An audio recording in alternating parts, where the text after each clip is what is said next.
साधारण आदमी अशांत होता है, सिर्फ शांति की तो कम से कम चिंता नहीं होती। अब तुम शांति के लिए भी चिंतित थे, पुरानी अशांति तो बरकरार। अब तुम और धन करोगे, उसमें गुणनफल करोगे। अब तुम कहोगे कि शांति भी चाहिए। अब एक नई अशांति जुड़ी कि शांति नहीं है। झूठ तो तुम थे, अब तुम कहते हो सत्य खोजेंगे। अब तुम सत्य के नाम पर कुछ नए झूठ इजाद करोगे, स्वर्ग के, मोक्ष के, नरक के, परमात्मा के, आकाश के।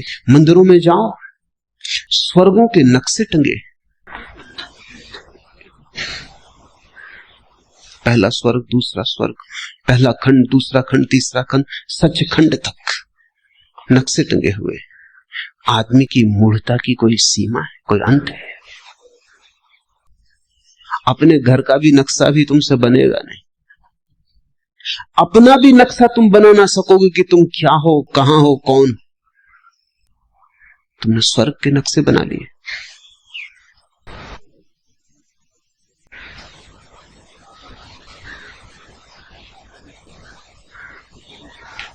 एक दुकान पर एक शिकारी कुछ सामान खरीद रहा था। अफ्रीका जा रहा था शिकार करने, कहीं जंगल में भटक ना जाए, इसलिए उसने एक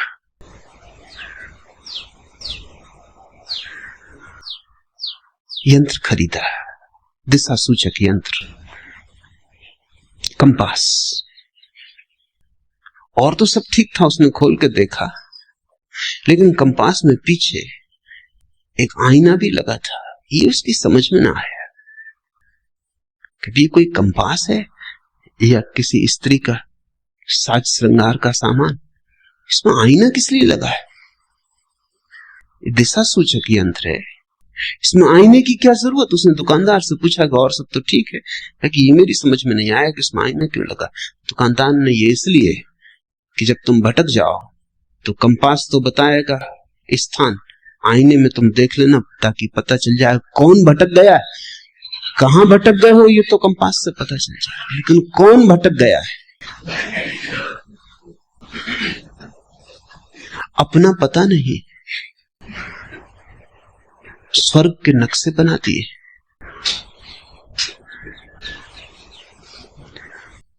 विवाद चल रहे हैं लोगों के, कितने नरक होते। हिंदू कहते हैं 3, जैन कहते हैं 7, बुद्ध ने बड़ी मजाक की, उन्होंने कहा 700।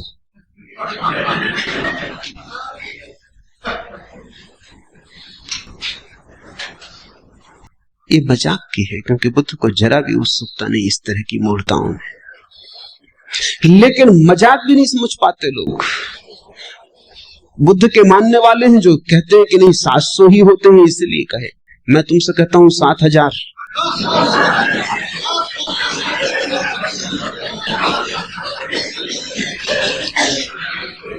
आदमी सत्य से भी झूठ खोज लेता है,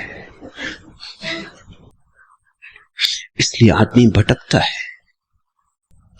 बुद्ध बड़े शुद्ध खोजी हैं, उनकी खोज बड़ी निर्दोष। घर छोड़ा तो जितने गुरु उपलब्ध थे सबके पास गए। गुरु उनसे थक गए, क्योंकि असली शिष्य आ जाए तभी पता चलता है कि गुरु गुरु है या नहीं। झूठे शिष्यों के साथ तो पता ही नहीं चलता। लोग मुझसे पूछते हैं आके असली गुरु का कैसे पता चले। मैं उनको कहता हूं तुम फिक्र ना करो, अगर तुम असली शिष्य हो पता चल जाए।